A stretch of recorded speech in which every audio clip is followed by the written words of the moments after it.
إن الحمد لله نحمده ونستعينه ونستغفره ونعوذ بالله من شرور أنفسنا ومن سيئات أعمالنا من يهده الله فلا مضل له ومن يضلل فلا هادي له وأشهد أن لا إله إلا الله وحده لا شريك له وأشهد أن محمدا عبده ورسوله يا أيها الذين آمنوا اتقوا الله حق تقاته ولا تموتن إلا وأنتم مسلمون يا أيها الناس اتقوا ربكم الذي خلقكم من نفس واحدة وخلق منها زوجها وبث منهما رجالا كثيرا ونساء واتقوا الله الذي تساءلون به والأرحام إن الله كان عليكم رقيبا يا أيها الذين آمنوا اتقوا الله وقولوا قولا سديدا يصلح لكم أعمالكم ويغفر لكم ذنوبكم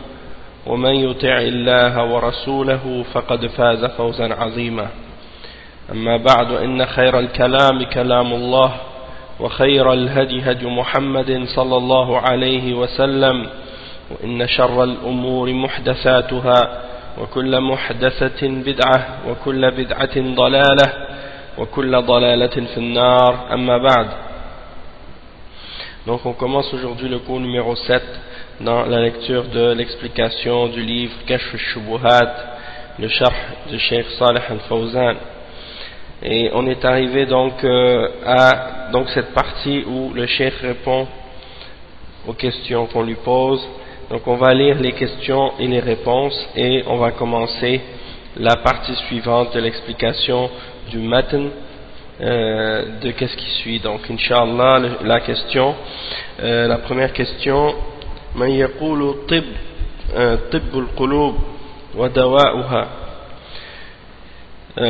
celui qui dit la médecine des cœurs et le remède des cœurs.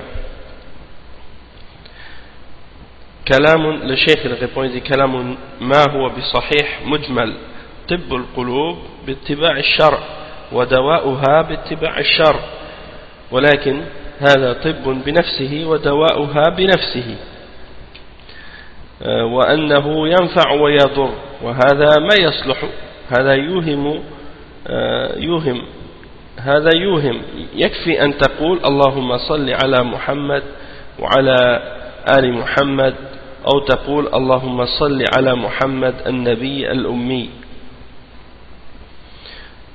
Donc ça c'est une question qui a été posée au cheikh par rapport au fait de dire la médecine des cœurs ou bien le remède des cœurs.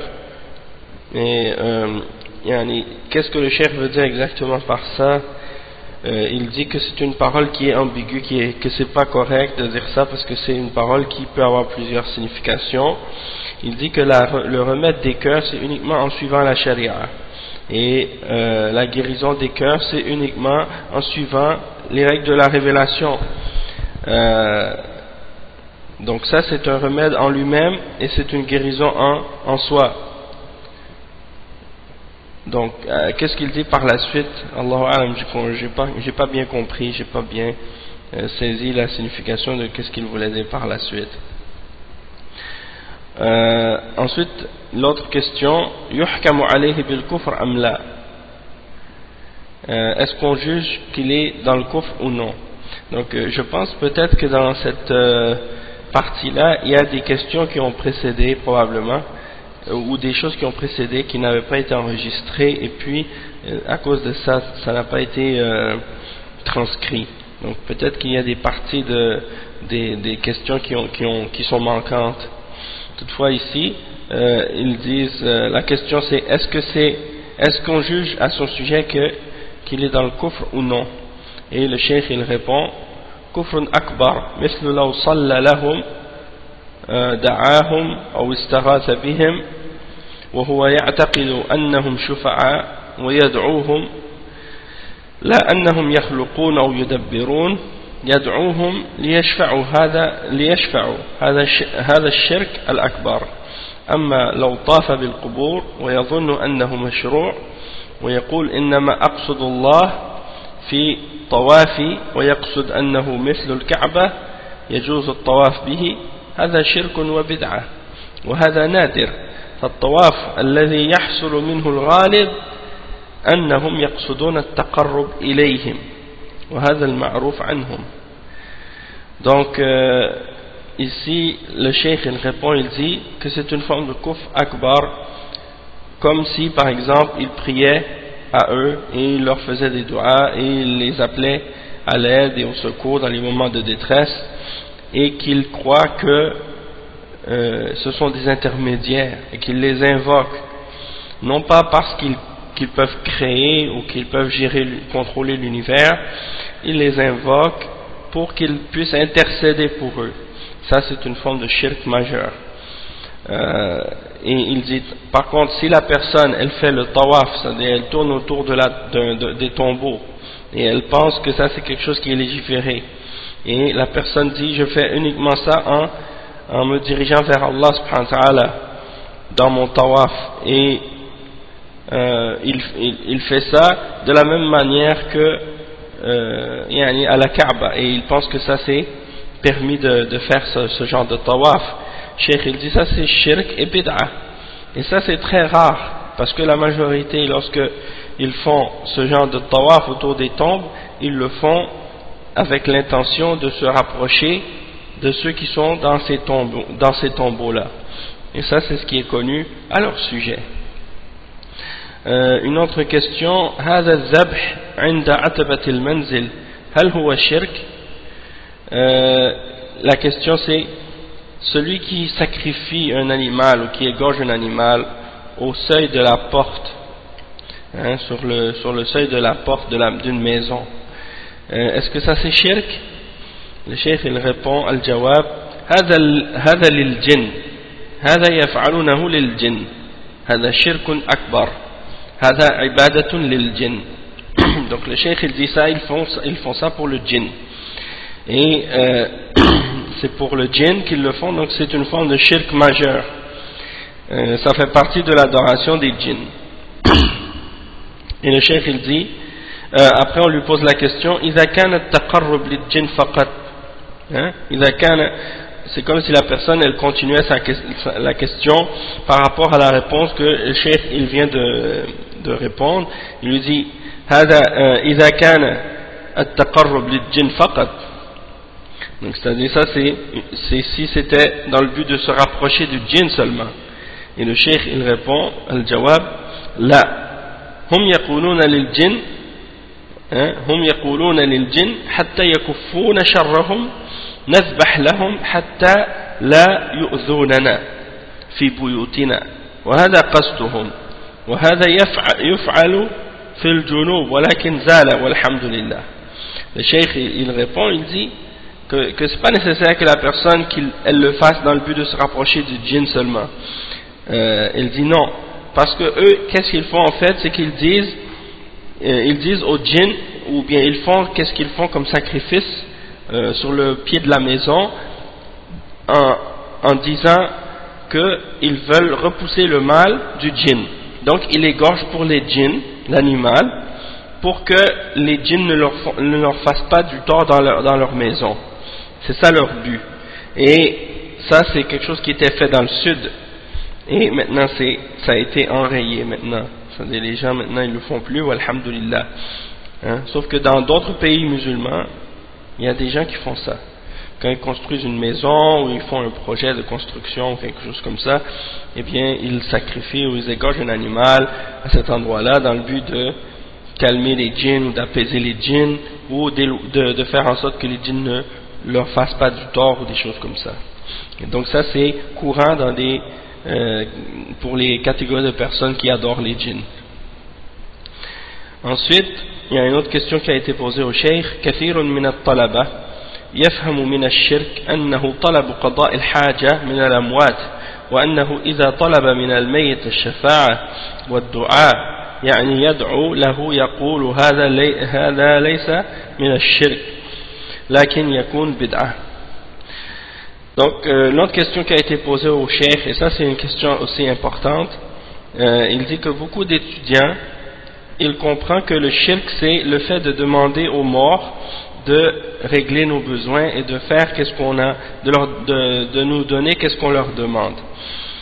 Et que s'ils demandent aux morts l'intercession et l'invocation, il dit ça c'est un dua pour lui. Donc pour eux ils considèrent que ça c'est pas shirk mais que c'est bid'a. Donc le cheikh il répond الجواب هذا من الشرك الأكبر لا يستطيعون أن يدعوا له ولا يشفعوا له كلهم مرتهنون بأعمالهم والدعاء والشفاعة تكون في حياته ولهذا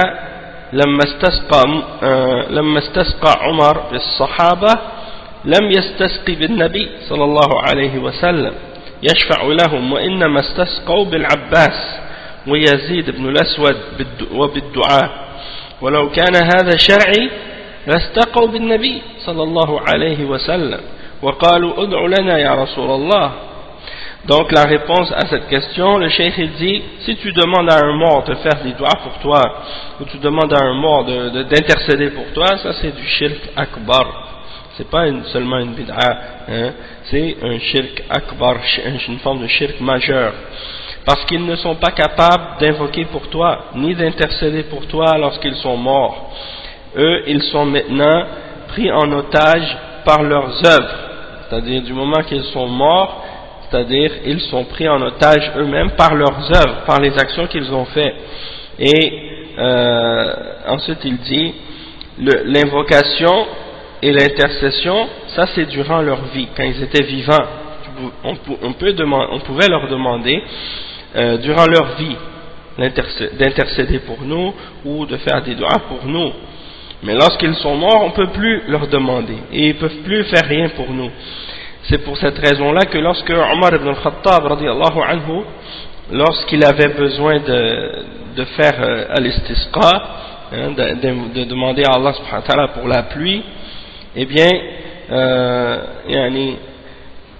il n'a pas demandé par le prophète sallallahu alayhi wa sallam que la pluie tombe, hein, et il n'a pas demandé l'intercession, il n'a pas demandé au prophète sallallahu alayhi wa sallam d'intercéder pour eux après sa mort.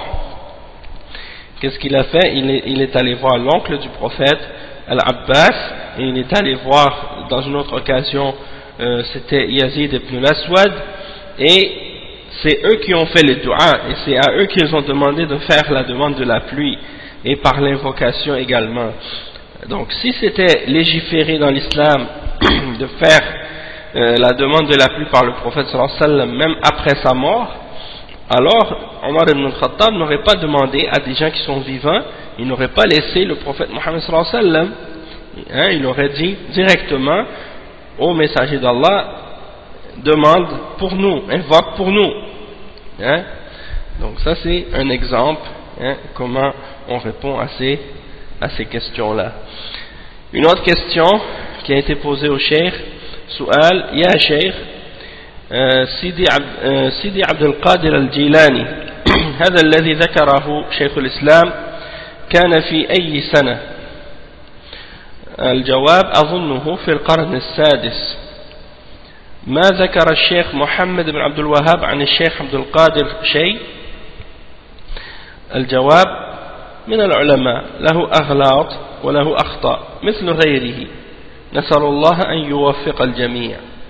المقصود أن من أهم الأمور في حق المؤمن أن يطلب العلم وأن يتفقه في الدين. Donc le cheikh il dit, on lui pose la question au cheikh à propos de Sidi Abdul Qadir al-Jilani, celui que Ibn Taymiyyah, Cheikh al-Islam Ibn Taymiyyah a mentionné. Il était en quelle année? La réponse, ou bien il ne parle pas d'Ibn Taymiyyah, il parle peut-être du Cheikh Mohammed ibn Abdul Wahhab, celui qu'il a mentionné, parce que dans le texte il a parlé de ceux qui appelaient ou invoquaient Abdul Qadir al-Jilani. Donc celui dont il a parlé, dans quel siècle il est né, ou à quelle année il est né, et le cheikh il répond, il dit je crois que c'était dans le 6e siècle. Et ensuite une autre question, il dit le cheikh Mohammed ibn Abdul Wahhab n'a rien mentionné à propos de Abdul Qadir. Et Cheikh Bin Baz il répond, il dit il fait partie des ulama, il a des erreurs et des fautes comme d'autres que lui, et on demande à Allah subhanahu wa ta'ala de donner le succès à tous. Ensuite le cheikh il commence à faire un petit rappel sur l'importance de la science et de chercher la science. Donc il dit المقصود من أهم الأمور في حق المؤمن أن يطلب العلم وأن يتفقه في الدين وإذا يسر الله له الدروس في العشاء أو في العصر أو في أي وقت فمن نعم الله العظيمة فليحضرها ويستمع ويستفيد ويسأل والله عز وجل يقول في كتابه العظيم شهد الله أنه لا إله إلا هو والملائكة وأولو العلم قائما بالقسط فأولو العلم هم الذين عرفوا الله وعرفوا حقه وعرفوا دينه والعلم لا يحصل إلا بالتعلم يقول وما خلقت الجن والإنس إلا ليعبدون والعبادة لا تكون إلا بالعلم قال النبي صلى الله عليه وسلم من سلك طريقا يلتمس فيه علما سهل الله له طريقا إلى الجنة وقال صلى الله عليه وسلم من يريد الله به خيرا يفقهه في الدين. Donc le cheikh il répond ici, le but c'est d'expliquer que parmi les choses les plus importantes pour le croyant c'est qu'il recherche la science et qu'il cherche la compréhension de la religion. Et si Allah subhanahu wa ta'ala lui facilite les cours après l'Isha ou après l'Asr ou à n'importe quel autre moment, alors ça fait partie des grandes grâces d'Allah subhanahu wa ta'ala, alors que cette personne-là assiste et qu'elle écoute et qu'elle profite et qu'elle pose des questions. Et Allah azza wa jal il dit dans son livre, dans son grand livre, le verset 18 dans Surat Al-Imran, que Allah est témoin ainsi que Allah a témoigné que rien ne mérite d'être adoré excepté lui, ainsi que ses anges et ceux qui détiennent la science. Donc ceux qui détiennent la science, ce sont ceux qui ont connu Allah subhanahu wa ta'ala, qui ont connu le droit d'Allah subhanahu wa ta'ala et qui ont connu sa religion. Et la science ne peut être obtenue que par l'étude et l'apprentissage.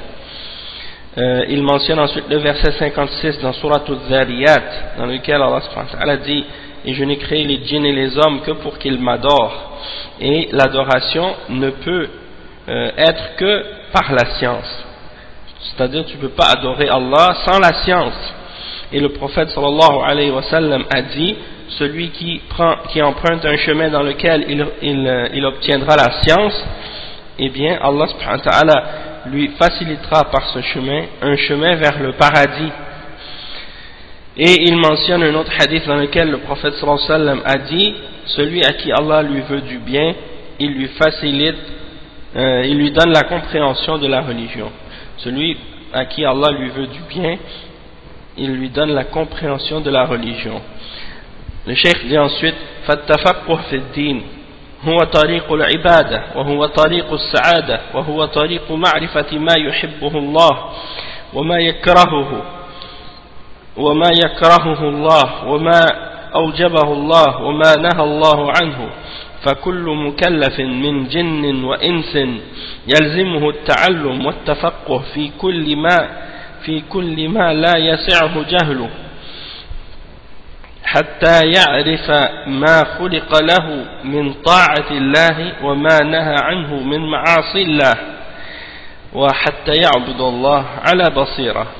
Donc le cheikh il dit que d'avoir la compréhension de la religion c'est la voie de l'adoration et c'est la voie du bonheur et c'est la voie de la connaissance de ce que Allah subhanahu wa ta'ala aime et de ce qu'il déteste et de ce qu'il a rendu obligatoire et de ce qu'il a interdit.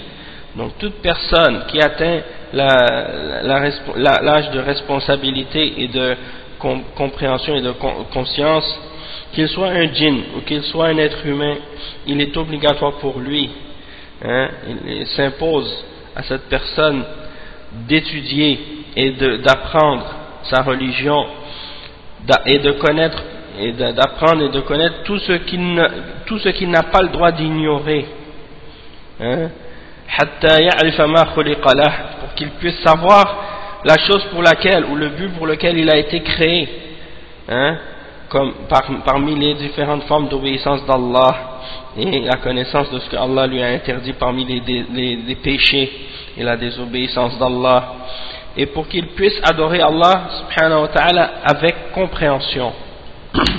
Ça c'est ce qui est obligatoire. Le cheikh il dit هذا واجب على جميع المكلفين من الجن والإنس من الرجال والنساء أن يتفقهوا في الدين وأن يتعلموا، وذلك عن طريق القرآن بتدبر القرآن والإكثار من تلاوته والسؤال عما أشكل، ومن طريق سنة الرسول صلى الله عليه وسلم وأحاديثه، ومن طريق ما يقع من الخطب في الجمع والدروس في المساجد والمواعظ والمحاضرات. هذه هي الطرق التي يعلم بها الدين ويعرف بها ما شرع الله وما أمر الله. Le cheikh il dit, ça c'est qu'est-ce qui est obligatoire pour toute personne qui est responsable, qui a atteint un âge de compréhension et de responsabilité parmi les djinns et parmi les hommes, parmi les djinns et parmi les humains, parmi les hommes et les femmes. Ils doivent tous apprendre leur religion et chercher la compréhension de leur religion.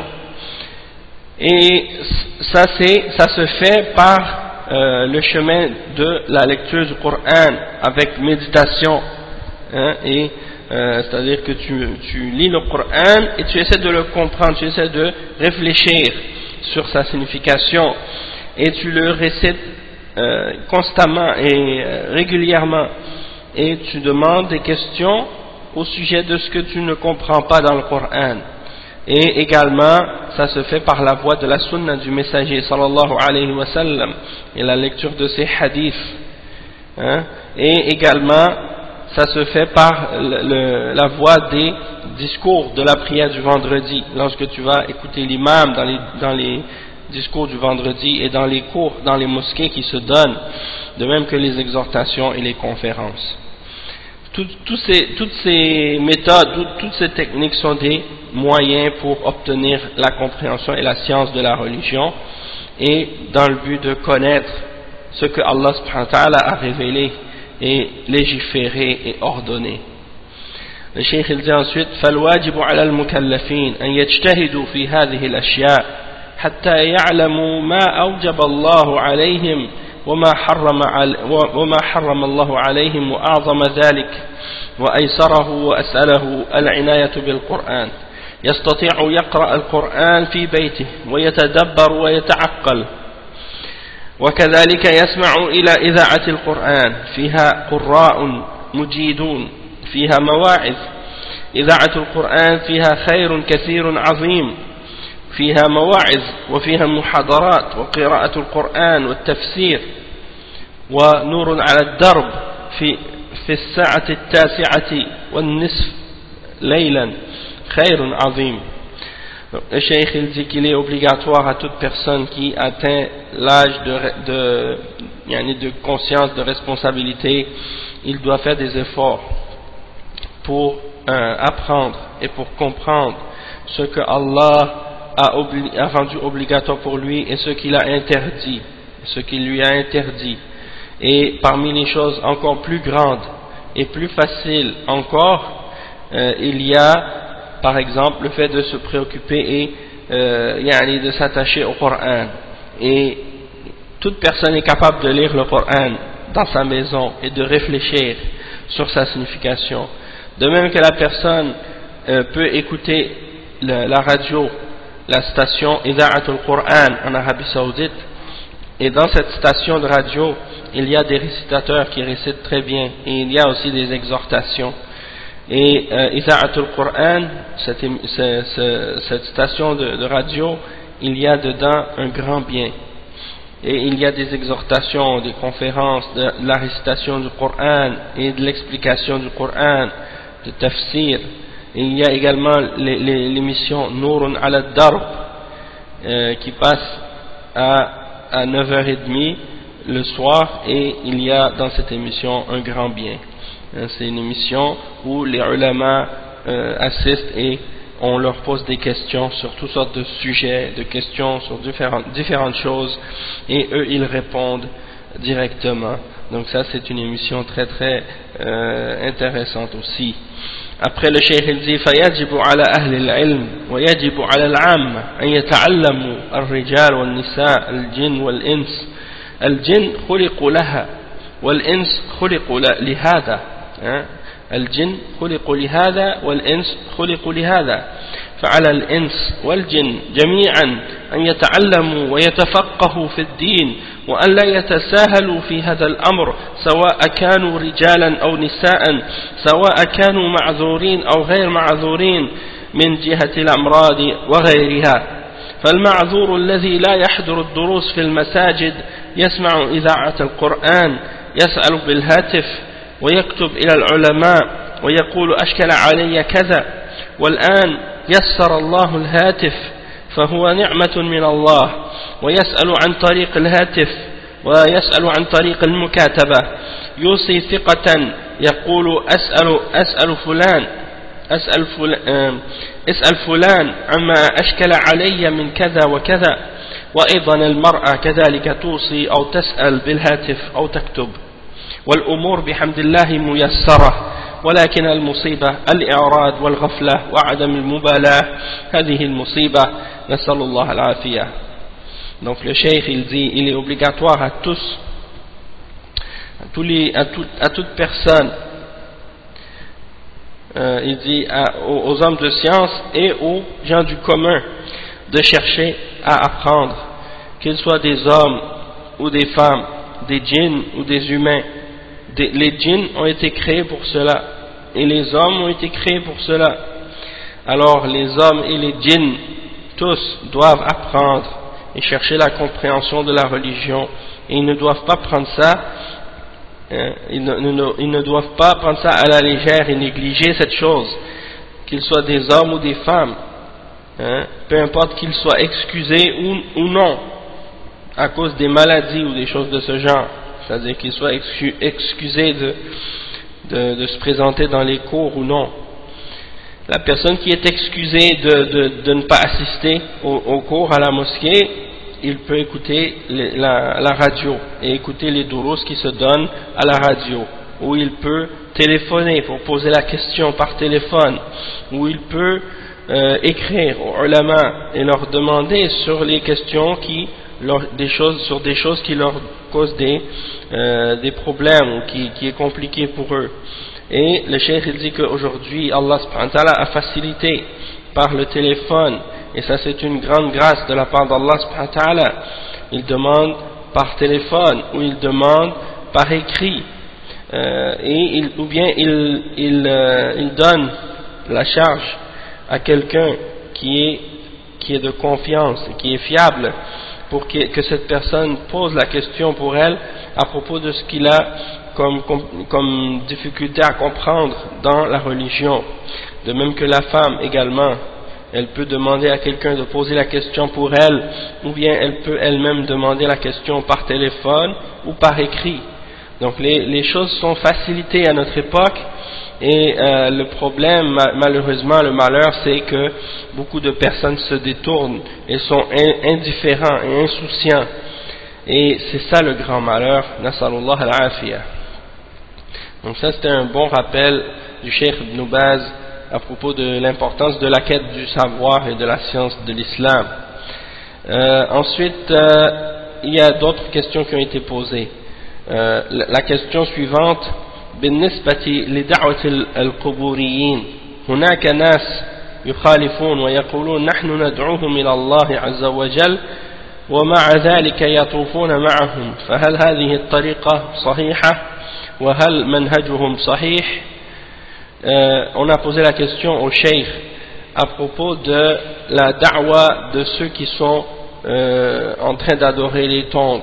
Lorsqu'on veut appeler des gens qui sont adorateurs de tombes, il y a des gens qui qui ne sont pas d'accord avec eux, qui ne sont pas d'accord avec eux dans l'adoration des tombes, et ils disent nous on les appelle à Allah, et malgré ça ils vont et ils tournent autour des tombes avec eux, ils font le tawaf autour des tombes avec eux.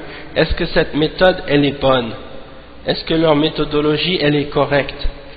Et le cheikh il répond إذا جلس بينهم يعلمهم مثل ما كان يجلس النبي صلى الله عليه وسلم مع المشركين ويعلمهم إذا جلس للتعليم ما يأخذهم أصدقاء إذا جلس معهم وبقي معهم وخالطهم أو حاضر فيهم يدعوهم هذا الواجب عليه. نعم. من هؤلاء من يطوف معهم؟ من هؤلاء من يطوف معهم. الجواب لماذا يطوف معهم؟ لا يطوف معهم، هذا غلط. لا يطوف بالقبور ولكن يعلمهم ويرشدهم ويقول هذا منكر، وأنه إذا طفت تقربا إلى صاحب القبر هذا شرك أكبر، وأن هذه عقيدة المشركين يطوفون يتقربون لصاحب القبر، هذا معروف عنهم. نعم. Donc ils ont posé la question au cheikh à propos de ceux qui disent qu'ils veulent appeler les gens qui adorent les tombes à Allah, puis ils font ça en faisant le tawaf autour des tombes avec eux. Est-ce que cette méthode-là elle est correcte? Et en fait ils parlent de jama'at tabligh, comme on va voir plus tard. La question, donc la réponse du cheikh à ce sujet-là c'est non, il peut, s'il s'assoit parmi eux et il leur apprend, c'est-à-dire il leur enseigne, il s'assoit avec eux et il leur explique, comme le prophète sallallahu alayhi wa sallam s'assoyait avec les mouchriquines et il leur enseignait, donc s'il s'assoit avec eux pour leur enseigner, il les prend pas pour amis, il s'assoit avec eux, il reste avec eux, il se mélange avec eux, ou il est présent à leur endroit, il les appelle, ça c'est ce qui est obligatoire. Et la question ensuite c'est, parmi ceux-là, il y en a qui font le tawaf avec eux. Et le cheikh il répond, il dit pourquoi ils font le tawaf avec eux? Non, tu fais pas le tawaf avec eux, ça c'est une erreur. On ne doit pas faire le tawaf autour des tombes et tourner autour des tombes. Mais on leur apprend, on les oriente. On dit ça c'est quelque chose de mauvais. Si tu fais le tawaf en te rapprochant de la personne qui est dans la tombe, eh bien ça c'est une forme de shirk majeur, et ça c'est la aqida des mouchriquines qui font le tawaf et qui cherchent à se rapprocher de la personne dans la tombe, et ça c'est connu à leur sujet. Ensuite il y a une autre question. من يفعل ذلك يقول أن منهجهم الترغيب طوافه معهم دعوة للشرك. Donc la question ensuite, il y en a qui font ça, c'est-à-dire ils font le tawaf avec eux et ils disent que leur méthodologie c'est par l'encouragement, l'incitation à faire le bien, et donc ils vont avec eux, ils font la même chose qu'eux, puis après ça ils essaient de les amener à l'islam. Donc le cheikh il dit le fait qu'ils fassent le tawaf avec eux, ça c'est une da'wa qu'ils font pour le shirk, c'est comme s'ils appelaient au shirk en faisant ça. Et le cheikh on lui pose la question, ya cheikh, مثل بعض الدعاة التبليغ في الهند وباكستان يقولون هذا. Il y en a des gens en Inde et au Pakistan parmi les gens de tabligh qui font ce genre de choses, ils disent ce genre de choses, c'est-à-dire ils vont avec ceux qui font le tawaf, ils font le tawaf avec eux pour soi-disant les appeler à l'islam et à appliquer la religion. La réponse, le cheikh il dit ما بلغني عنهم أنهم يطوفون معهم بالقبور ولكن من فعل هذا فهو ضال مضل نعوذ بالله. Donc le cheikh il répond, il dit on ne m'a pas transmis cela à leur sujet qu'ils faisaient le tawaf avec eux autour des tombeaux, mais celui qui fait ça c'est un égaré et un égareur, na'oudhu billah. Le cheikh il dit man nasha'a bi badiyatin aw bi'atin jahiliyah. Il demande la question au sujet de celui qui a grandi dans dans un endroit loin de la ville, comme dans les déserts ou dans la brousse, ou dans un environnement qui est rempli d'ignorance, de jahiliya. Les gens n'ont pas appris, ils n'ont pas entendu parler du Coran et de la Sunna ou de l'Islam correctement, ils ne connaissent pas nécessairement la religion. Le cheikh il répond, il dit يعلم أن هذا شرك أكبر حتى يتوب يقال له هذا شرك أكبر عليك بالتوبة إلى الله. Donc le cheikh il dit on doit apprendre à ce genre de personnes que ça c'est du shirk majeur jusqu'à ce qu'il se repente. On lui dit ça c'est du shirk majeur, repens-toi à Allah. مثل ما كان المشركون يطوفون بالقبور ونصبوا عند الكعبة 300 صنم وأرشدهم النبي صلى الله عليه وسلم فالذي أجاب وهداه الله الحمد لله والذي ما أجاب مشرك هذا وأغلبهم جهال خرجوا إلى بدر جهال وإلى أحد جهال تابعوا رؤساؤهم. قال الله جل وعلا أم تحسب أن أكثرهم يسمعون أو يعقلون إنهم إلا كالأنعام بل هم أضل سبيلا ومع هذا حكم عليهم بالكفر. Donc le cheikh il dit c'est la même chose que qu'est-ce que faisaient les mushrikoun qui faisaient le tawaf autour des tombeaux, et ils ont placé autour de la Kaaba 300 idoles, et le prophète sallallahu alayhi wa sallam les a appelés et les a orientés à l'islam, les a appelés à l'islam. Celui d'entre eux qui répond à l'appel, alhamdulillah, Allah l'a guidé, donc alhamdulillah. Et celui qui ne répond pas à l'appel, c'est un mushrik. Et la plupart d'entre eux sont des ignorants. La plupart qui sont sortis avec les mushrikines contre les musulmans à Badr, la plupart d'entre eux, ce sont des ignorants. Et la plupart de ceux qui sont sortis à Badr avec les mushrikines pour combattre les musulmans, c'était des ignorants aussi. Et ceux qui étaient partis à Uhud pour combattre les musulmans avec les mushrikines, eux aussi c'était des ignorants, et ils ont suivi leur tête, leur chef. La plupart des kuffars c'est des ignorants, même chez les juifs et les chrétiens, chez les hindous, les bouddhistes, la plupart d'entre eux c'est des ignorants, ils font juste suivre leurs prêtres, leurs moines, leurs rabbins, leurs chefs, ils sont ignorants, mais ils les suivent dans le shirk. Et le cheikh il cite le verset 44 dans Surat Al-Furqan, dans lequel Allah subhanahu wa ta'ala dit est-ce que tu penses que la plupart d'entre eux entend ou réfléchit ou raisonne? Ils ne sont que comme des animaux, comme des bestiaux, même qu'ils sont plus égarés encore du chemin. C'est-à-dire, ils sont comme des bestiaux, comme des animaux, ils ne réfléchissent pas. Pourquoi ils sont créés, pourquoi ils font qu'est-ce qu'ils font. Ils ne se posent pas de questions. Ils vivent leur vie tous les jours, quotidien, comme ils se lèvent le matin, ils mangent, ils dorment le soir, ils se relèvent le lendemain, ils mangent, et ils dorment le soir, et ils ne se posent jamais la question, mais pourquoi j'existe, pourquoi je vis, pourquoi je fais qu'est-ce que je fais, pourquoi je prie à des statues, pourquoi je prie à des idoles. Ils ne se posent pas la question, c'est des gens comme ça. Et Allah subhanahu wa ta'ala il nous les a décrits de cette manière-là. La plupart d'entre eux, ils ne réfléchissent pas, ils ne se posent pas de questions. Ils font qu'est-ce que leur chef ou la société leur ordonne de faire, et ils suivent comme des moutons. C'est ça la plupart d'entre eux.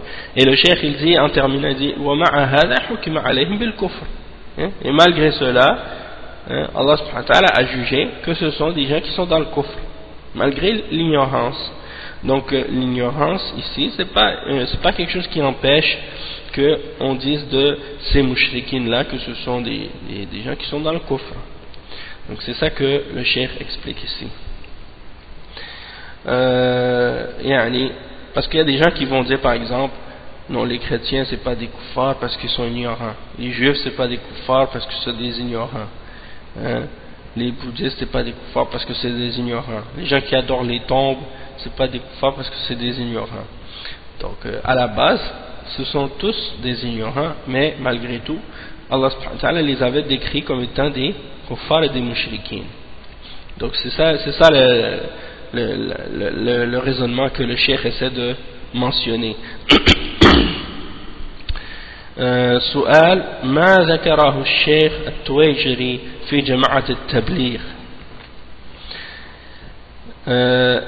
C'est-à-dire on a posé la question à propos de ce que le cheikh Hamoud al-Tuwayjiri a mentionné au sujet de Jama'at al-Tabligh. Et le cheikh il répond, il dit man arafa minhum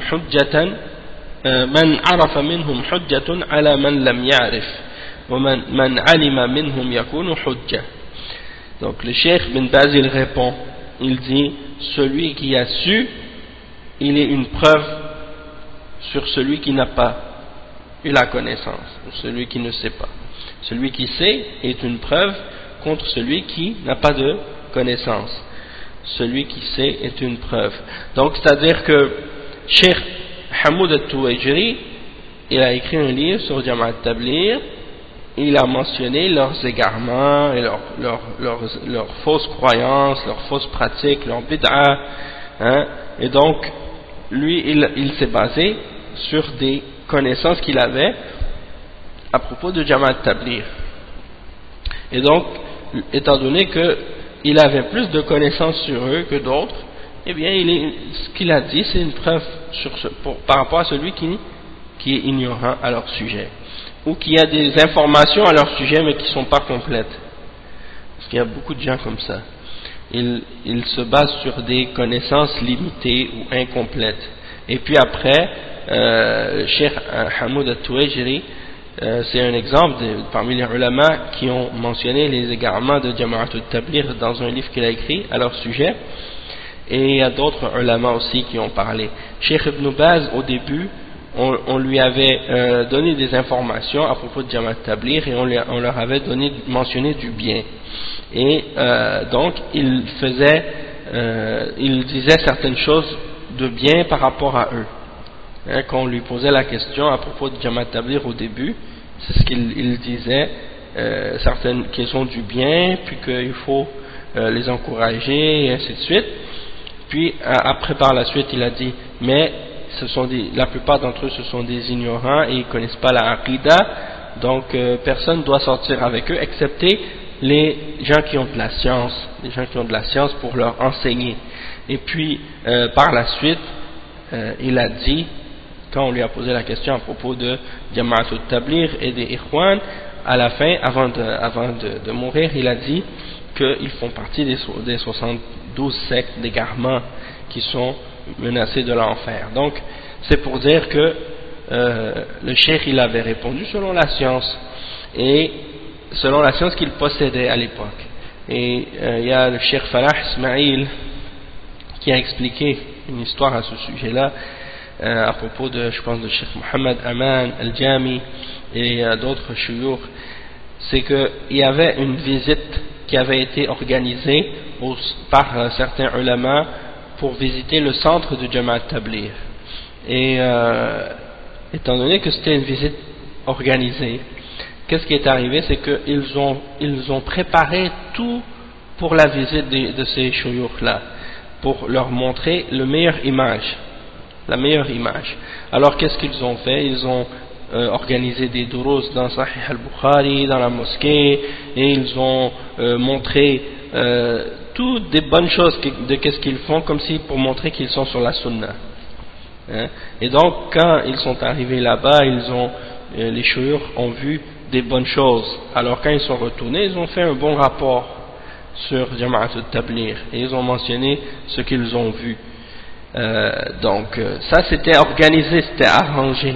La personne qui part là-bas et qu'il ne va pas comme faire une visite officielle, il va aller sans être invité ou sans prévenir, il va voir une autre réalité, parce qu'ils ne vont pas savoir justement, ils ne vont pas se préparer. Et c'est ça ce qui est arrivé par la suite. Alhamdulillah, il y a d'autres shuyukh qui sont partis, qui n'étaient pas invités de cette façon-là, et ils ont vu la réalité de ce qui se passait chez ces gens-là, et également il y en a aussi qui faisaient partie de Jama'at al-Tabligh et qui étaient même parmi les gens qui étaient élevés en degré dans ce groupe, hein, qui avaient même donné une bay'a, hein, parce qu'ils ont une bay'a. Et donc qu'est-ce qui est arrivé? Ils ont quitté ce groupe par la suite, ils ont vu leurs égarements et ils ont écrit des livres et des rapports pour clarifier la réalité de ce groupe et qu'est-ce qu'il y a comme égarement et comme ignorance dedans. Et donc par la suite les ulama comme Cheikh Ibn Baz et d'autres ont connu la réalité de qu'est-ce qui était dans ces jama'at, et c'est là qu'ils ont averti les musulmans, mis en garde les musulmans contre ce genre de groupe d'égarement. Donc c'est très important de comprendre ça, parce que eux ils vont Jama'at Tabligh, qu'est-ce qu'ils font maintenant? Ils ont publié des livres, et dans ces livres-là ils mettent toutes les anciennes fatwas des ulama où on mentionnait du bien à leur sujet, et puis ils diffusent ça aux gens gratuitement. Ils donnent ça aux gens maintenant dans leur centre et dans leur mosquée pour créer des shubuhat aux gens, pour leur faire croire que les ulama disent du bien d'eux, alors que ce sont des paroles anciennes, hein, qui ont été réfutées par eux-mêmes, par les ulama même qui sont mentionnés dans ce genre de livre. Donc on lui a posé une autre question ensuite. Ya Cheikh, بالنسبة لأهل المخدرات وأهل الخمور مثلا الدخول معهم في أماكنهم أحسن الله إليكم. الجواب: المقصود إذا كان وقف نفسه للدعوة وليس يتخذهم أصدقاء وأحباب يأكل ويشرب معهم يكون راضيا، لكن يقف عليهم يدعوهم هذا لا يجوز، هذا محرم. يواعدهم في مكان معين، ينصحهم مثل ما كان النبي صلى الله عليه وسلم يعظ المشركين ويتكلم معهم مثل ما صعد الصفا ودعاهم إلى الله عز وجل. Donc le cheikh il dit, on lui a posé la question à propos des gens qui prennent de la drogue ou de l'alcool par exemple, est-ce que c'est permis de rentrer là où ils sont, à l'endroit où ils sont, pour leur faire la da'wa ou des choses comme ça? Et le cheikh il répond, il dit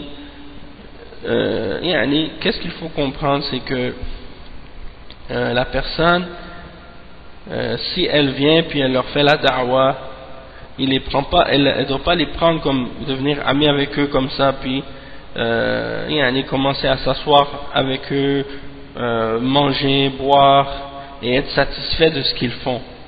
Non, tu viens, tu te tiens, tu les appelles, hein, parce que si tu vas aller t'asseoir avec eux, manger, rester avec eux comme si tu es satisfait de ce qu'ils font, ça c'est pas permis, ça c'est haram. Mais tu leur donnes un rendez-vous à un endroit spécifique, puis tu leur donnes la nasiha comme le professeur Sam faisait lorsqu'il faisait l'exhortation aux mushrikines. Il leur parlait lorsqu'il est monté par exemple sur As-Safa, il a commencé à les appeler à Allah, et bien ça c'est un exemple. Après une autre question, بعضهم يكون في حالة سكر لما أنصحهم في مكان. Donc il dit certains d'entre eux, peut-être ils vont être ivres lorsque je vais leur parler dans un endroit spécifique. Le cheikh il répond, il dit على كل حال يروا الأوقات المناسبة يقول لهم موعدكم في المكان الفلاني تحضرون للدعوة وإذا كانوا صادقين يحضرون. Donc le cheikh il dit de toute façon il voit les moments les plus qui conviennent le mieux, et il leur donne un rendez-vous à tel ou tel endroit pour qu'ils assistent, pour qu'ils puissent venir pour la da'wa, et s'ils sont sincères ils vont se présenter. الداعي إذا أراد أن ينصح هل يسمح بالمنكر أمامه؟ الجواب لا ينكر عليه.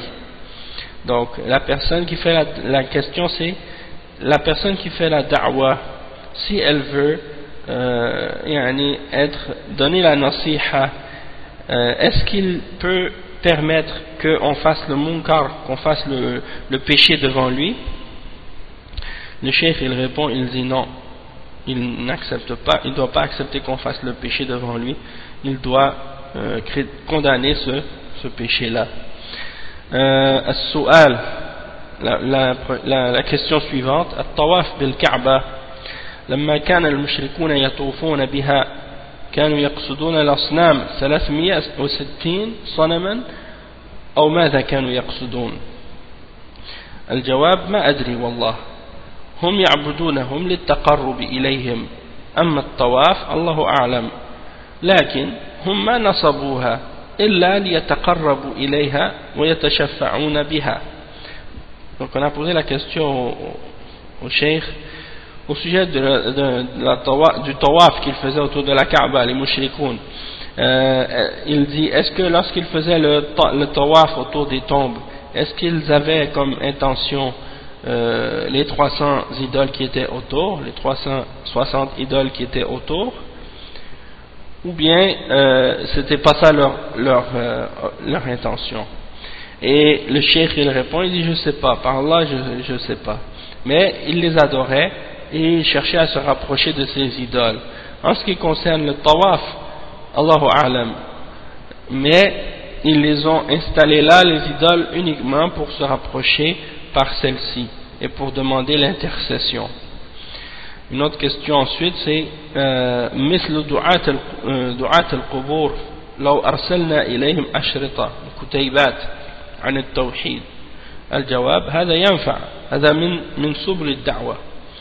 Quelqu'un a posé la question par rapport aux gens qui adorent les tombes, qui appellent à l'adoration des tombes. Il dit, si on leur envoyait des cassettes audio et des petits livres sur le tawhid, le cheikh il répond, il dit ça c'est quelque chose de bénéfique et ça fait partie des moyens de faire la da'wa. Et une autre question, as-su'al ya cheikh, قوله تعالى إنهم عن السمع لمعزولون هل المقصود بها الإنس؟ Il mentionne un verset dans lequel Allah subhanahu wa ta'ala dit ils ont été écartés de l'écoute. Est-ce qu'on parle des êtres humains ici? Et le cheikh il répond, il dit al-maqsoud biha al-jinn, bihada al-jinn alladhina yastasriquna as-sam' 'an al-mala' al-a'la. Il dit on parle ici dans ce verset des djinns qui essaient de voler des choses qu'ils entendent des scripts, des anges qui écrivent. Donc ils essaient de voler des informations qu'ils écoutent. Donc ils ont été éloignés de cette écoute-là. Wallahu ta'ala a'lam. Donc ça c'est pour les questions et réponses. Il y en avait beaucoup aujourd'hui. Donc maintenant on va lire le texte, Inch'Allah, de Kashf al-Shubuhat. Et on va lire la quatrième shubha dans le livre. Le cheikh il dit wa'lam, Cheikh Mohammed ibn Abdul Wahhab rahimahullah il dit wa'lam أن هذه الشبه الثلاث هي أكبر ما عندهم فإذا عرفت أن الله وضحها لنا في كتابه وفهمتها فهما جيدا فما بعدها أيسر منها. Donc le cheikh il dit sache que ces trois shubha c'est les plus grandes shubhat qu'ils ont. Donc si tu as compris que Allah subhanahu wa ta'ala les a clarifiés dans son livre et que tu as compris ça de façon claire et bien que tu les as bien compris, sache que ce qui vient par la suite est encore plus facile à comprendre. Donc la shubha c'est la suivante, la quatrième shubha, فإن قال أنا لا أعبد إلا الله وهذا الالتجاء إلى الصالحين ودعائهم ليس بعبادة. Donc c'est ça leur shubha, c'est-à-dire ils nient que ils nient l'adoration des hommes pieux et que ils nient que ce qu'ils font pour les hommes pieux c'est une adoration, malgré qu'ils les invoquent et qu'ils égorgent des animaux pour eux, ils sacrifient pour eux. Donc ils disent par exemple, et si le cheikh il dit, et si il dit moi je n'adore que Allah. Et le fait que je demande le refuge aux hommes pieux et que je les invoque, ça c'est pas de l'adoration. Le cheikh dit فَقُلْ لَهُ أَنْتَ تُقِرُّ أَنَّ اللَّهَ فَرَضَ عَلَيْكَ إِخْلَاصَ الْعِبَادَةِ لِلَّهِ فإذا قال نعم فقل له بين لي هذا الذي فرضه عليك وهو إخلاص العبادة لله وحده وهو حقه عليك. Donc si dis-lui, est-ce que tu es d'accord, est-ce que tu approuves que Allah subhanahu wa ta'ala a ordonné ou a rendu obligatoire pour toi que tu l'adores avec pureté et avec sincérité, c'est-à-dire que tu lui voues une adoration qui est exclusive? Si il dit oui, alors dis-lui, alors explique-moi, tu lui demandes de t'expliquer, tu dis alors explique-moi ce que Allah a rendu obligatoire pour toi, c'est-à-dire explique-moi qu'est-ce que signifie de purifier l'adoration et de la rendre à Allah, de la rendre exclusive pour Allah seul, et explique-moi quel est son droit sur toi, c'est-à-dire quel est le droit d'Allah sur toi. Le cheikh dit ensuite فإن كان لا يعرف العبادة ولا أنواعها فبينها له بقولك قال الله تعالى ادعوا ربكم تضرعا وخفية إنه لا يحب المعتدين فإذا أعلمته بها فقل له هل علمت هذه عبادة الله فلا بد أن يقول نعم والدعاء مخ العبادة. Donc le cheikh ensuite il dit, si il te dit si tu vois qu'il ne sait pas ce qu'est l'adoration et il ne connaît pas non plus les différentes catégories de l'adoration, alors explique-lui qu'est-ce que l'adoration en mentionnant le verset dans lequel Allah subhanahu wa ta'ala il dit ud'u rabbakum tadarru'an wa khufya innahu la yuhibbul mu'tadin. C'est le verset 55 dans sourate Al-A'raf, dans lequel Allah subhanahu wa ta'ala il dit invoquez votre Seigneur en toute humilité et recueillement et avec discrétion, certes il n'aime pas les transgresseurs. Invoquez votre Seigneur en toute humilité et recueillement et avec discrétion. Donc si tu lui as expliqué qu'est-ce que c'est l'adoration, que c'est de faire des doigts, de faire des différentes formes d'adoration, toutes les différentes formes d'adoration qui sont mentionnées dans le Coran et dans la Sunna, tu lui as expliqué ça, alors tu lui dis est-ce que tu sais que de faire les doigts et d'invoquer Allah de cette façon, que ça c'est une adoration? Alors il faut absolument qu'il te réponde oui, parce que le doigt c'est le cœur de l'adoration, c'est le centre même de l'adoration. Ad-du'a ou al-ibada, l'invocation c'est l'adoration, et dans le cheikh il dit que c'est dans la parole qu'il mentionne, c'est tiré d'un hadith qui est pas authentique, mais sa signification elle est vraie, c'est que l'adoration c'est le centre, le du'a, l'invocation c'est le centre de l'adoration, ou la pulpe de l'adoration si tu veux, et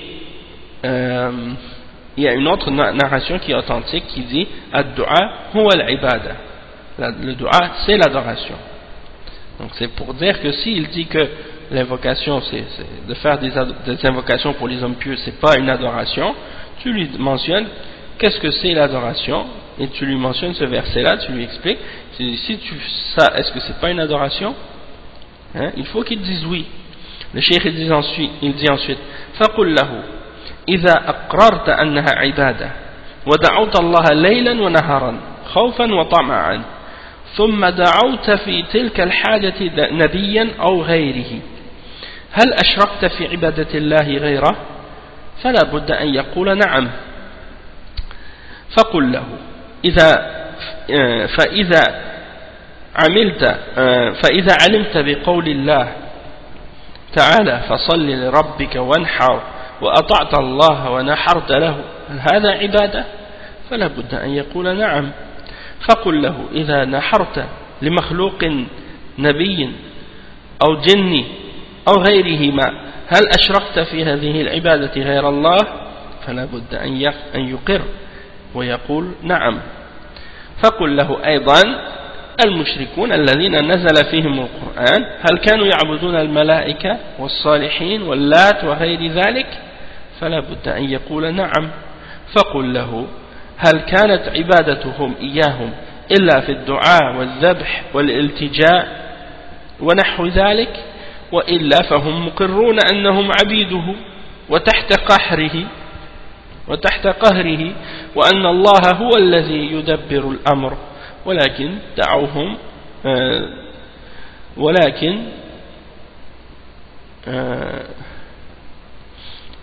دعوهم والتجأوا إليهم للجاه والشفاعة وهذا ظاهر جدا. Donc la suite c'est comme si le cheikh il argumente avec eux, il leur mentionne pour leur montrer que ce qu'ils disent c'est une contradiction, pour leur montrer que l'adoration, qu'est-ce que c'est l'adoration, pour qu'ils voient par eux-mêmes leur contradiction.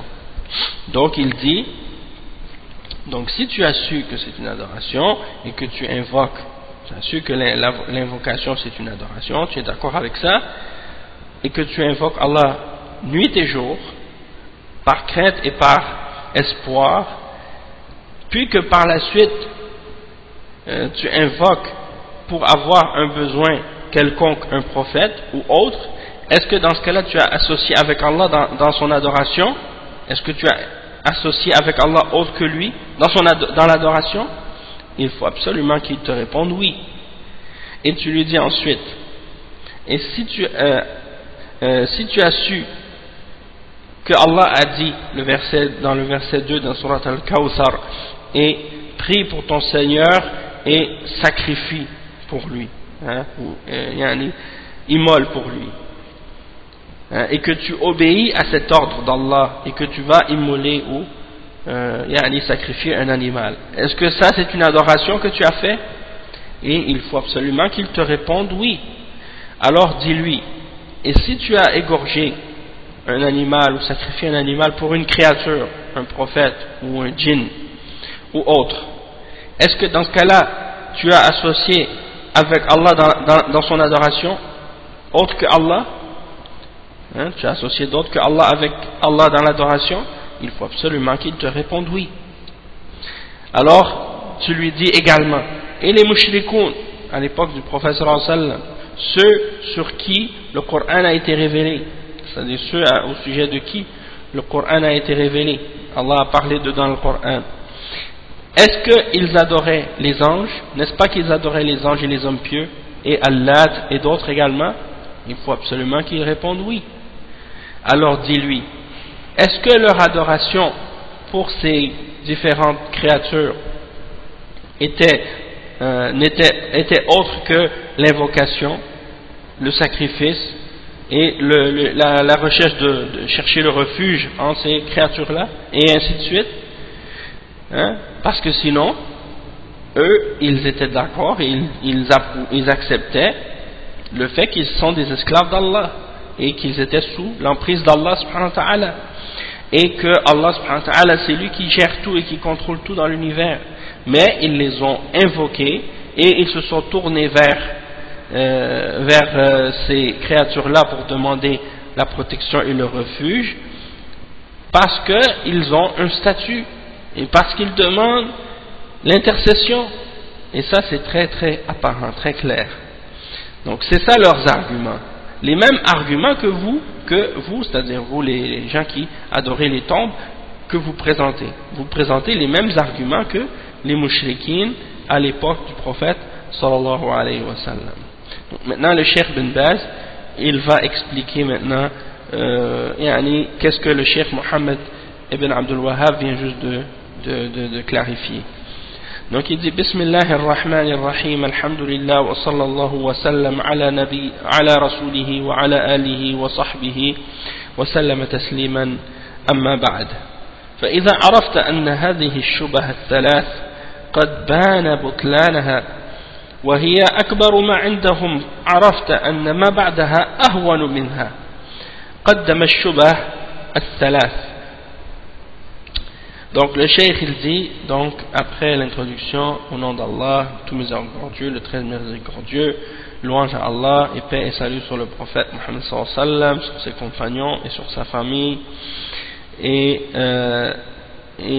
et ensuite, lorsque tu as su que ces trois shubuhat qu'il a mentionné et qu'il a détruit, qu'il a mentionné la fausseté, qu'il a prouvé la fausseté, sont les trois plus grandes shubuhat qu'ils ont, donc tu as su que par la suite, qu'est-ce qui vient comme shubuhat ensuite sont plus faibles encore, sont plus faibles et encore plus faciles à détruire. Et il mentionne maintenant les trois premières shubuhat.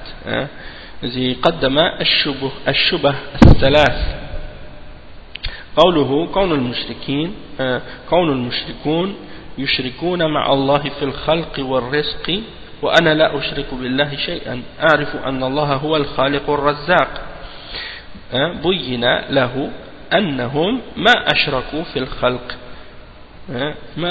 في الخلق يعرفون أن الله هو الخلاق الرزاق. وكذلك إذا قال إن الشرك هو عبادة الأصنام بينت له أن المشركين عبدوا الأصنام وغير الأصنام. فإذا قال أنا لا أعبد الصالحين وإنما أتقرب إليهم ليشفعوا لي فقل هذا قصد المشركين ما عبدوهم لأنهم يخلقون ويرزقون عبدوهم ليشفعوا لهم ويتقربون إليهم ويقربوهم إلى الله هذا هو فنفس ما قلت هو الذي فعلوه. Donc les trois premières shubuhat, le cheikh il les résume ici. Il dit, quand il a dit le mushrik, que le fait que les mushrikoun font le shirk avec Allah, c'est dans la création et dans le rizq. Et il dit, moi je ne fais pas le shirk avec Allah, j'associe rien avec Allah, je sais qu'Allah c'est lui le seul créateur et le seul qui donne la subsistance. Là, dans ce cas-là, on leur a répondu, on leur a expliqué que les mushrikoun n'ont pas fait de shirk dans la création. Ils savent que Allah était le seul créateur, le seul pourvoyeur. Et on a mentionné les preuves de ça dans le Coran. Ensuite, l'autre shubha, c'est lorsqu'il dit que le shirk, c'est l'adoration des idoles. En voulant dire, moi j'adore pas des idoles, je me rapproche des hommes pieux, je leur demande l'intercession, donc c'est pas une idole, c'est un homme pieux. Donc c'est pas la même chose. C'est un prophète, c'est un ange. Et le cheikh il dit, eh bien on leur a répondu à cette shubha en leur disant que les mushrikoun à l'époque du prophète sallallahu alayhi wa sallam, ils n'adoraient pas que les idoles, ils adoraient les idoles, mais ils adoraient aussi autres que les idoles, comme les prophètes, les anges, les djinns, les hommes pieux, ainsi de suite. Donc c'est la même chose. Et la troisième shubha, فإذا قال أنا لا أعبد الصالحين وإنما أتقرب إليهم ليشفعوا لي. Donc si il te dit par exemple le mushrik, ben moi je n'adore pas les hommes pieux, je fais juste me rapprocher d'eux pour qu'ils intercèdent pour moi, pour qu'ils puissent intercéder pour moi. Eh bien tu leur dis, ça c'est exactement la même chose que ce que voulaient les mushrikoun lorsqu'ils adoraient leurs idoles et les hommes pieux, et ainsi de suite. Ils ne les adoraient pas comme étant des créateurs ou comme étant quelque chose qui donne la subsistance. Ils les adoraient uniquement pour pouvoir pour qu'ils puissent intercéder pour eux. Et ils cherchaient donc à se rapprocher d'eux pour que eux les rapprochent d'Allah. C'est de cette façon-là qu'ils faisaient, et ça c'est exactement la même chose que ce que disaient les mushrikoun à l'époque du prophète sallallahu alayhi wa sallam. Le cheikh il dit ensuite, وقد تبين بطلان هذه الشبهة وتبين أنهم مشركون مقرون بأن الله هو الخلاق الرزاق وأنه ربهم وأن شركهم كان في غير ذلك من التقرب إلى غير الله بالعبادات. وعرفت أيضا أن شرك المشركين ما المقصود به عبادة الأصنام، منهم من عبد الأصنام ومنهم من عبد الملائكة ومنهم من عبد الأنبياء والصالحين وكذلك عرفت أنهم إنما عبدوهم ليقربوهم إلى الله زلفى وليشفعوا لهم وهذا نفس قصد الآخرين كما كان قصد الأولين. فإذا عرفت بطلان هذه الشبه الثلاثة أو الثلاث عرفت أن ما بعدها أيسر منها. Le cheikh dit donc tu as su la fausseté de ces shubuhat.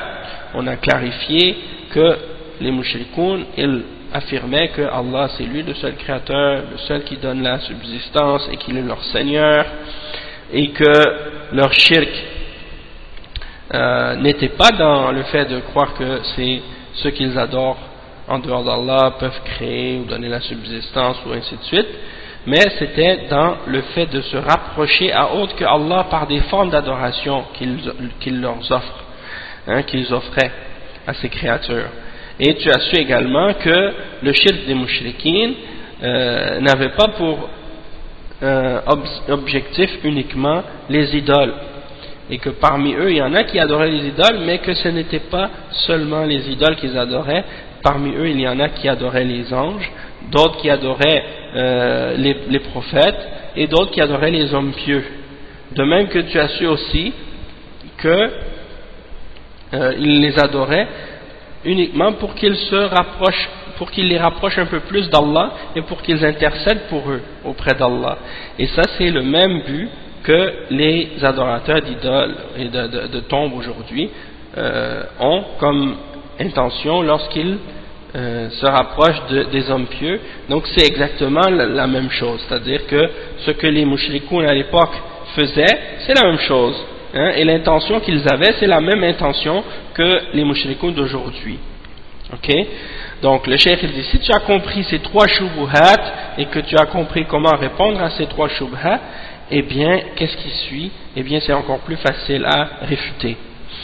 Le cheikh dit ومعلوم أن الأولين يؤمنون بالله وأنه الخلاق الرزاق المدبر للأمور ومع هذا حكم الله عليهم بالكفر وقاتلهم النبي صلى الله عليه وسلم واستحل دماءهم وأموالهم فهكذا من بعدهم.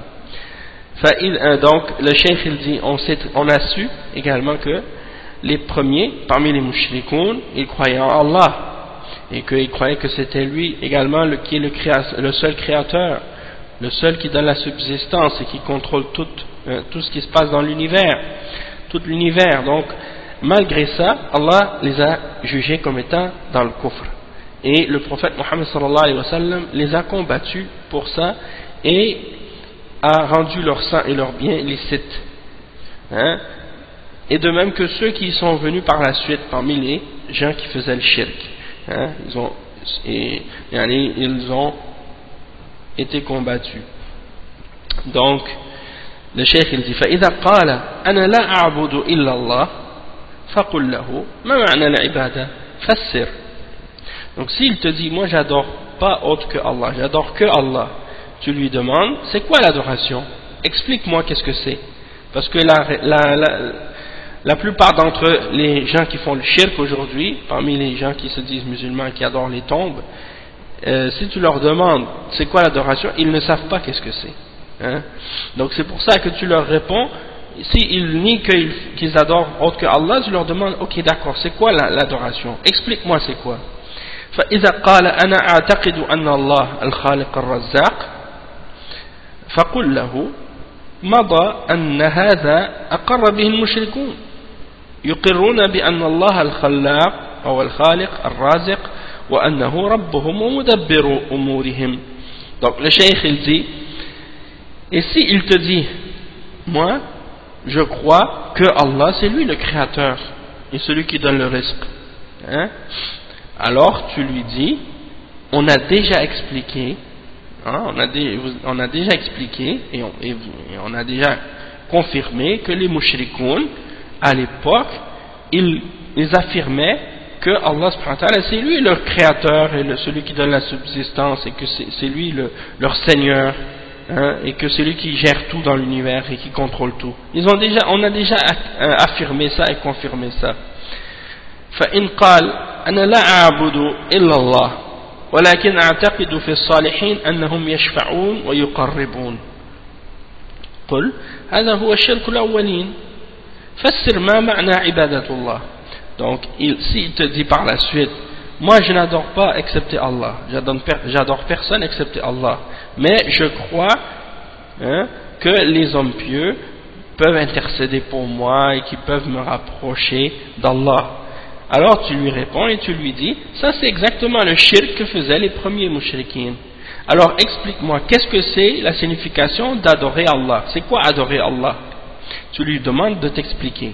فإذا قال عبادة الله أني أدعوه وأطلب منه الهداية والرزق فقل هذه العبادة التي تؤمن بها وتقر بها أنها عبادة لله إذا دعوته تطلب الرزق وتطلب الشفاء وتطلب كذا هذه عبادة فإذا صرفتها لغير الله طلبتها من الولي من الصنم من الجن من الملائكة ألا تكون أشركت بالله في هذه العبادة فلا بد أن يقر وهكذا الصلاة والذبح فإذا صلى العبد لله وذبح لله هذه عبادة فيقول لا بد ولا بد نعم فإذا ذبح لغير الله ذبح الإبل والبقر أو الغنم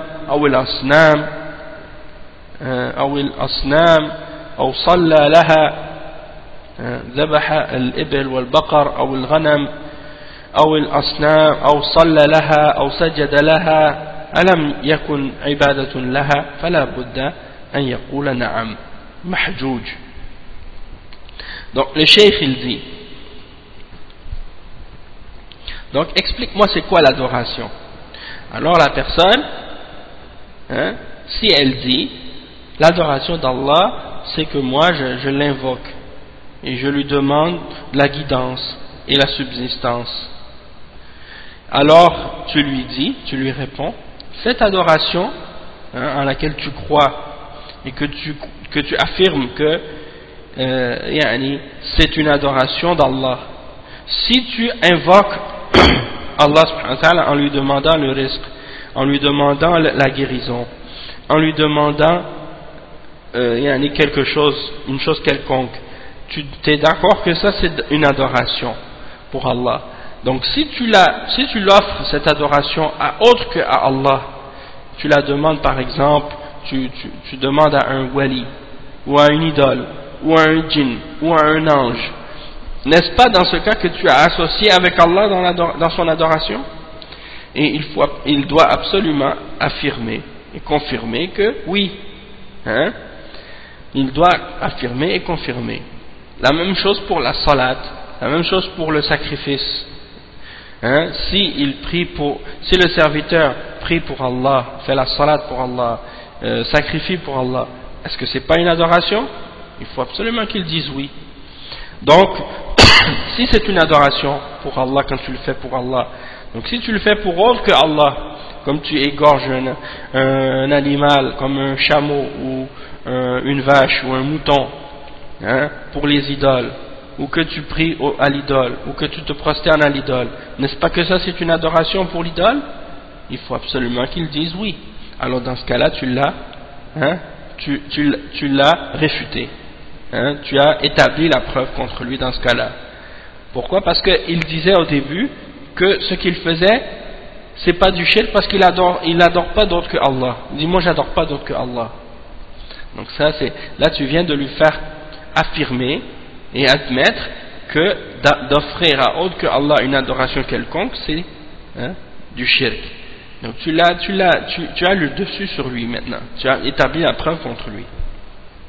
Ensuite le cheikh dit وبهذا يتبين بطلان شبه المشركين وأن من فصلها وانتبه لها وجادلهم بالحكمة والأسلوب الحسن يتضح الأمر ومن أراد الله هدايته وأن من أراد الله شقاوته فلا حيلة فيه. Donc le cheikh il dit par ces deux exemples là, il dit par cela tu viens de clarifier la fausseté des shubuhat des mushrikin, et que tu viens de montrer que celui qui détaille les choses, hein, et qui fait attention, donc qui fait noter ces choses-là aux gens qui commettent ce shirk, et qui argumente avec eux avec sagesse et avec une bonne méthode, eh bien il clarifie, les choses sont clarifiées par la suite.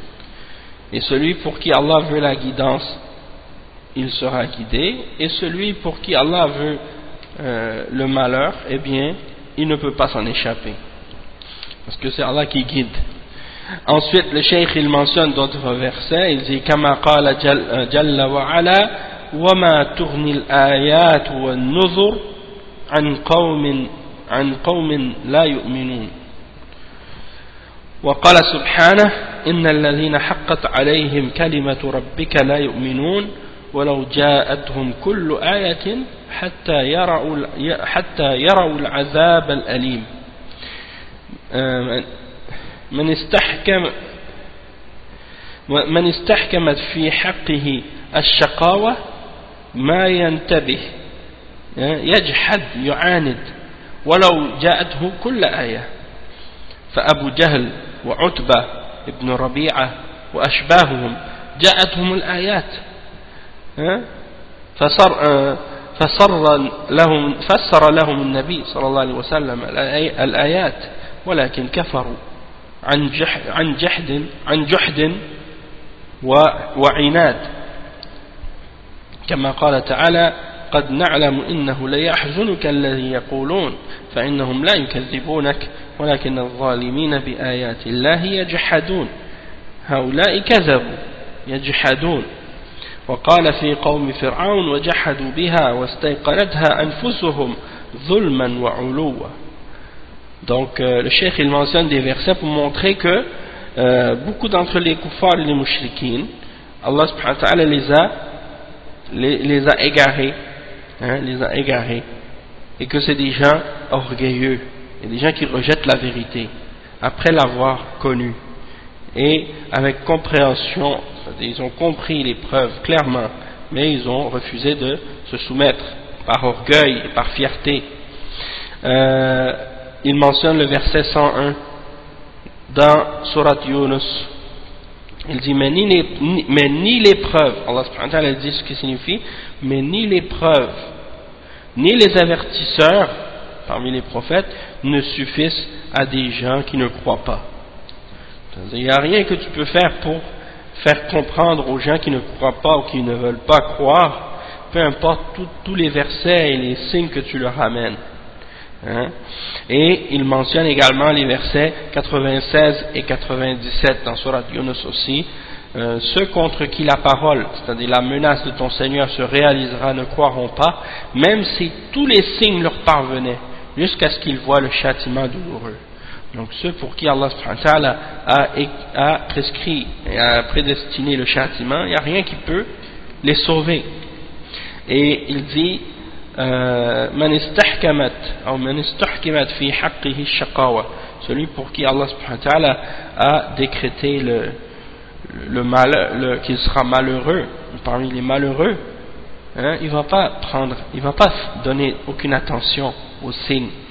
Il va rejeter et renier avec arrogance et orgueil, il va s'obstiner, même si tu lui ramènes tous les signes, comme Abu Jahl par exemple, ou Utba ibn Rabi'a, et des gens de cette catégorie-là, tous les signes leur sont parvenus.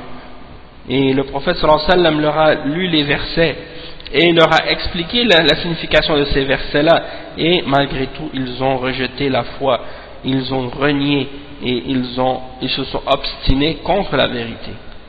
Et il mentionne le verset 33 dans Surat Al-An'am, dans lequel Allah subhanahu wa ta'ala dit قَدْ نَعْلَمُ إِنَّهُ لَا يَحْزُنُكَ الَّذِي يَقُولُونَ. Dit, nous savons que ce qu'ils te disent t'attriste, mais ce n'est pas toi qu'ils renient, mais les injustes renient les signes d'Allah. Donc ils ont traité les signes d'Allah de mensonges et ils les ont reniés. Et il mentionne au sujet du peuple de Pharaon dans le verset 14 dans Surat An-Naml وَجَحَدُوا بِهَا وَاسْتَيْقَنَتْهَا أَنفُسُهُمْ ظُلْمًا وَعُلُوًّا. C'est-à-dire, ils ont renié les signes, alors qu'en eux-mêmes, ils savaient ils avaient la certitude que c'était la vérité, mais ils les ont reniés par injustice et par fierté. Donc ils rejetaient les signes d'Allah par injustice et par fierté. Le cheikh il dit فالمقصود أن كثيرا من أعداء الله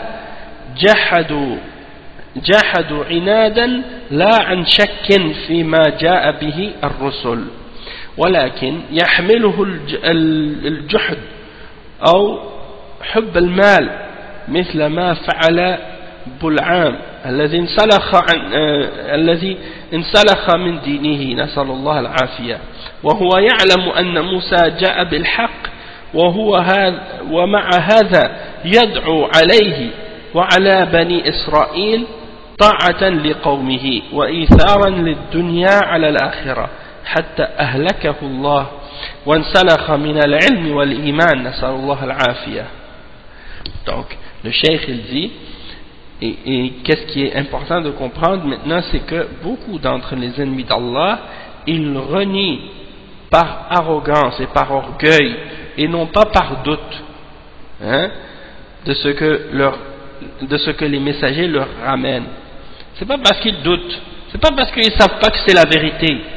Il y a beaucoup de gens parmi les gens aujourd'hui qui jugent avec les sentiments parfois par rapport aux kuffars et aux mushrikins, et ils s'imaginent que tous les kuffars sont kuffars par ignorance. Ils pensent qu'il n'y a pas un kafir qui est ignorant parce que ils pensent qu'il n'y a pas un kafir qui est kafir parce que il rejette la vérité par arrogance et fierté. Ils disent, lui s'il n'accepte pas l'islam, c'est parce qu'il est ignorant, il ne connaît pas l'islam. S'il connaissait l'islam, il aurait cru en l'islam. Ça c'est pas vrai. Quelqu'un peut connaître l'islam et le rejeter. Quelqu'un peut connaître l'islam et savoir que l'islam c'est la vérité et être convaincu que c'est la vérité, et malgré tout il est kafir. Et pourquoi? Par arrogance, par fierté, par orgueil, ou bien pour d'autres excuses. Quelqu'un par exemple, tu lui parles de l'islam, tu lui montres l'islam, tu lui dis que l'islam c'est la vérité, et tu lui dis est-ce que tu es d'accord avec ça? Il dit oui. Est-ce que tu es d'accord que l'islam c'est le haqq et que c'est la vérité? Il dit oui. Est-ce que tu crois que le prophète Mohammed sallallahu alayhi wa sallam c'est un messager? Il dit oui. Puis après tu lui dis est-ce que tu es prêt à l'accepter? Il dit non, parce que moi je suis de telle origine et de tel pays, et donc nos ancêtres ils étaient chrétiens, et donc moi je dois rester sur la religion de mes ancêtres, comme Abu Talib. Donc ça c'est des exemples. Ça ne veut pas dire que quelqu'un il rejette l'islam, ça veut dire qu'il est ignorant nécessairement. Il peut avoir la meilleure connaissance de l'islam, même il peut connaître l'islam mieux que beaucoup de musulmans, et malgré tout il est kafir. Pas par ignorance, par arrogance, par fierté, ou pour d'autres raisons futiles comme ça. Donc le cheikh il dit, qu'est-ce qui les amène à rejeter? C'est le fait qu'ils renient, ou bien parce qu'ils aiment l'argent. Tu vois des gens parfois, tu entends des kuffars qui disent des choses qui sont tellement absurdes, et tu leur montres même que qu'est-ce qu'ils disent c'est faux, et que c'est de l'absurdité, mais ils refusent de l'accepter. Ils refusent de l'accepter parce que s'il ne dit pas qu'est-ce qu'il dit, on va lui enlever son salaire, on va lui enlever son poste. Il y a plein de kuffars maintenant dans la société des kuffars.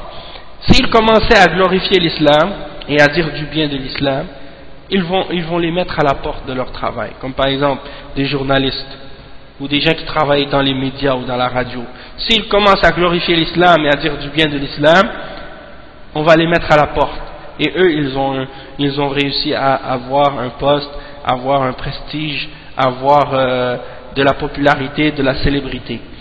Et ils disent, bon, si je commence à dire du bien de l'islam et à dire la vérité, on va me mettre à la porte. Donc, ils refusent d'accepter la vérité à cause de ça. Hein? C'est pas parce que la personne est ignorante. Des fois, elle sait très bien que qu'est-ce qu'elle dit c'est faux, mais elle aime l'argent, elle aime le pouvoir, elle aime sa position, elle veut pas laisser tomber ça. Elle aime la dunya. Et le cheikh il donne l'exemple de Bul'am. Bul'am, c'était un homme qui vivait à l'époque de Moussa alayhi salam, et Allah subhanahu wa ta'ala lui a donné un don, c'est que à chaque fois qu'il invoquait, il était exaucé. Hein? Et qu'est-ce qui est arrivé, c'est que il était avec Moussa alayhi salam au début, mais par la suite, qu'est-ce qui est arrivé, c'est que je me rappelle plus les détails, mais à un moment donné, il a invoqué contre Moussa alayhi salam et son peuple. Il a fait ça pour obéir à son peuple à lui. Donc il savait que Moussa alayhi salam est sur la haqq, et ce que Moussa alayhi salam faisait c'était la vérité. Hein? Puis qu'est-ce qu'il a fait? Il a invoqué contre Moussa et contre Bani Israël à l'époque. Et il a fait ça pour obéir à son peuple. Hein? Et parce qu'il préférait la dunya à l'au-delà, parce qu'on lui avait promis plein de choses de la dunya s'il faisait ça. Et qu'est-ce qu'il a fait? Il s'est détaché complètement de sa connaissance et de sa religion, et il a préféré la dunya, et il a fait des doigts. C'est de lui qu'on parle dans le verset, dans Surat Al-A'raf, à la fin. Dans Surat Al-A'raf, à la fin de Surat Al-A'raf, il y a un verset qui parle de lui justement. Je vais essayer de vous rattraper, de vous retrouver le verset en question. واتل عليهم نبأ الذي آتيناه آياتنا فانسلخ منها فأتبعه الشيطان فكان من الغاوين ولو شئنا لرفعناه بها ولكنه أخلد إلى الأرض واتبع هواه فمثله كمثل الكلب. C'est le verset qui commence, le verset 175 à 176. Et 177 aussi, 178, 179. Donc vous pouvez lire de 175 à 179. C'est-à-dire, et raconte-leur l'histoire de celui à qui nous avions donné nos signes et qui s'en écarta. Le diable donc l'entraîna dans sa suite, et il devint ainsi du nombre des égarés. Et si nous avions voulu, nous l'aurions élevé par ces mêmes enseignements, mais il s'inclina vers la terre et suivit sa propre passion. Il est semblable à un chien qui allaite. Si tu l'attaques et qui allaite si tu l'attaques et qui allaite si tu le laisses. Tel est l'exemple des gens qui traitent de mensonges nos signes.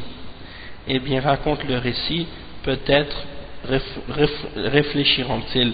Donc ce verset-là, si tu regardes dans Asbab al-Nuzul, les causes de la révélation, ou bien dans les tafsirs des ulama sur ce verset, il mentionne l'exemple de Bul'am. Donc c'est à ce sujet-là. Donc, nasallallahu al-afiyah, qu'Allah nous préserve de ça. Et après il dit, wal maqsoud anna al-mushrikin aqsam. Donc qu'est-ce qu'on doit comprendre, c'est que les mushrikoun sont différentes catégories, ils ne sont pas une seule catégorie comme certains s'imaginent. Les kuffars ne sont pas tous dans une seule catégorie. Il y a plusieurs catégories de kuffars, plusieurs catégories de raisons et de motivations derrière le kufr. Ce n'est pas une seule sorte de kufr qui existe. Et donc le cheikh il dit وَمِنْهُمُ الْجَهَلَ وَهُوَ الْأَغْلَبِ الْأَغْلَبِ الْجَهْلِ كما قال تعالى أم تحسب أن أكثرهم يسمعون أو يعقلون إنهم إلا كالأنعام بل هم أضل سبيلا. Donc le cheikh il dit, parmi eux, parmi les mushrikines, il y en a des ignorants. Et ça c'est la majorité. La majorité de la raison du kufr et du shirk des gens, c'est leur ignorance. C'est le verset 44 dans Surat Al-Furqan, où Allah dit ce qui signifie, est-ce que tu penses que la plupart d'entre eux entendent ou raisonnent? Ils ne sont que comme des bestiaux, et ils sont même plus égarés encore.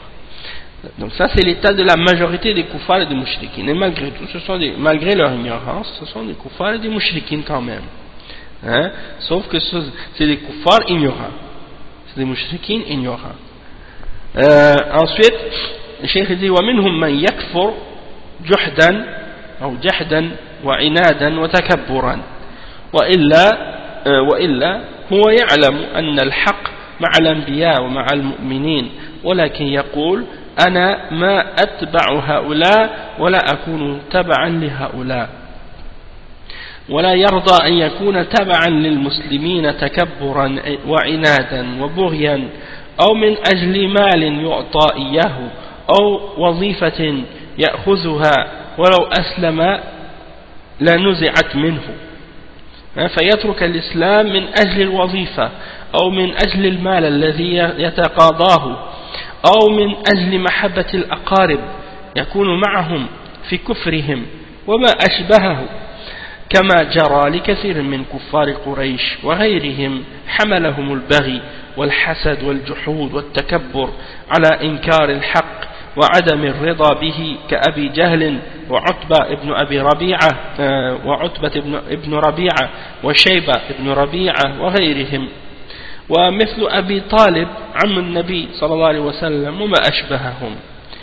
Le cheikh il dit, et parmi les catégories également, il y a celui qui rejette la vérité et qui rejette l'islam parce qu'il nie, parce qu'il renie la vérité, parce qu'il veut renier la vérité, par arrogance, par fierté, par orgueil. Mais au fond de lui-même, il sait que la vérité est avec les prophètes et avec les croyants. Mais il dit, moi je ne veux pas suivre ces gens-là. Et je ne veux pas être derrière ces gens-là, je ne veux pas les suivre. Et il n'est pas satisfait de suivre les musulmans par fierté, par orgueil, par arrogance. Peut-être qu'il y en a comme ça. Donc il dit, moi je ne veux pas suivre ces gens-là. Pourquoi? Parce qu'il a du mépris en lui-même contre les musulmans.